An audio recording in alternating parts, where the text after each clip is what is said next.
Number 4, don't believe everything you think. Remember what we talked about last week, the wrong thoughts we have from the outside sources. Why do we have wrong thought? Because we're constantly offered wrong thoughts. And I don't mean once a week, and I don't mean once a day. We're constantly, thousands probably in a day, wrong thoughts come to us. 4 years ago in January of 2018, there was an alert sent out in Hawaii. It said this. It came to everybody's phone. Emergency alert, ballistic missile threat inbound to Hawaii.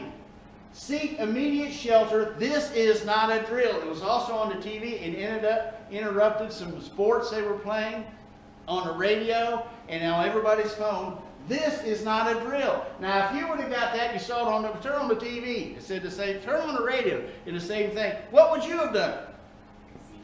You would have saw shelter, and that's what they did. Even Magic Johnson was over there at his tour. He sought shelter. Because they believed a wrong thing. Some civil servant over there flipped the wrong button. And this came out and took the whole plot. Because they thought about that nut in North Korea, that he could do something like that just to show he's somebody. So it seemed reasonable. But it was wrong. It was a lie. It took them 37, I don't know why when a guy flips it, it took them 37 minutes to get the new announcement out that it was wrong. And then everybody was terrorized because of a wrong thought. So why do we think wrong thoughts? Because they're always bombarding us.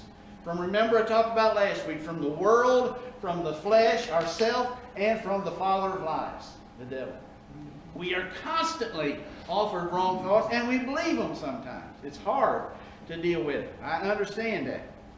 Also, we don't take time to think, but we make snap judgments. Because we have so many things to think about, it's easier to make snap judgments. Now, my grandson every once in a while watches westerns with me because I'm trying to train him up in the way he should go. And so as we're watching Gunsmoke or some other western comes on, and he'll say, is that a bad guy or a good guy, Papa? Well, that's a bad guy. And another guy, is that a bad guy or a good guy? Well, that's a good guy. Is that a bad guy or a good guy? Well, we don't know yet. You know, he wants to label everybody just like that, to know who to root for. And you know, we're like that sometimes. We're too quick to label people. Now, we see this in social media and the news a lot today. Everybody wants to label everybody. They do one thing I disagree with. We want to label them. Whatever side of this political spectrum you're on, we want to label somebody quick. Now, that one thought may be wrong, but we would just label them as that and make a snap judgment. Somebody made a little mistake and went, that's he's dumb. You just label him as dumb. Or we go into a new room or meet a bunch of people and here's somebody over there with a serious look. They're mean. Stay away from them. We don't know if they're mean. They may be backward and shy. They may have a backache. We don't know why they're frowning, but we label them. See, we just label people so easy. We see somebody with a nice car. They're rich. Be nice to them. You know, we label people and we have to be careful that, and we have wrong thinking because we have a background bias. Now, let me tell you about a taco. When I was 16, I ate my first taco. It was a Friday night. School was just, we had a 2-week vacation for Christmas.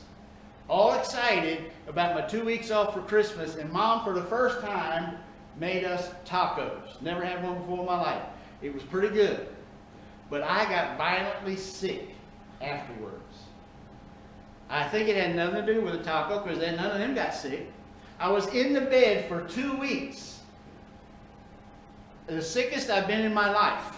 It's not the most pain. The most pain was kidney stones. But the sickest I've been was that 2 weeks. I got better right in time to go to school the next, you know. I love it.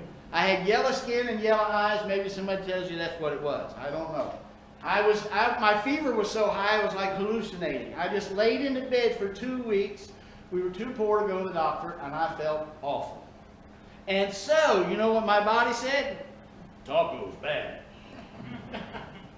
Mexican food bad. And this is the truth. I would go in a grocery store and see a taco shell and my body would go, whoo. I shuddered involuntarily because my body said, stay away from tacos. They make you sick. I did not eat Mexican food for decades. Sandy always said wanted to go to Mexico. The only time every New Year's Eve, I'd take her to Mexican as long as he had one other thing so I didn't have to eat Mexican. Because my body had a background bias. It got hurt by a taco and they don't like tacos. And some people think that way about other things. They got hurt by a preacher. So they don't like preachers. They got hurt by church. So they don't like churches. They got one teacher they didn't like. I don't know, teachers are good. Or maybe some white person mistreated them. White people bad. Some black person mistreated them. Black people bad. Or some guy wanted to date women and a couple of girls that he dated just didn't have anything to do with him, so all women are arrogant. Or maybe some girl dated a couple of guys who all they wanted was to be physical, and he said all men, that's what they want. Because we like to label and judge on our backgrounds, and so we think wrong. We cannot judge like that because that is not true. Not all preachers are bad, not all churches are bad, not all teachers are bad, not all women are bad, not all men are bad, not all blacks are bad, not all white are bad, not all anybody. We all have a mixture of good and bad in us, every human being that ever lived. And now I eat tacos.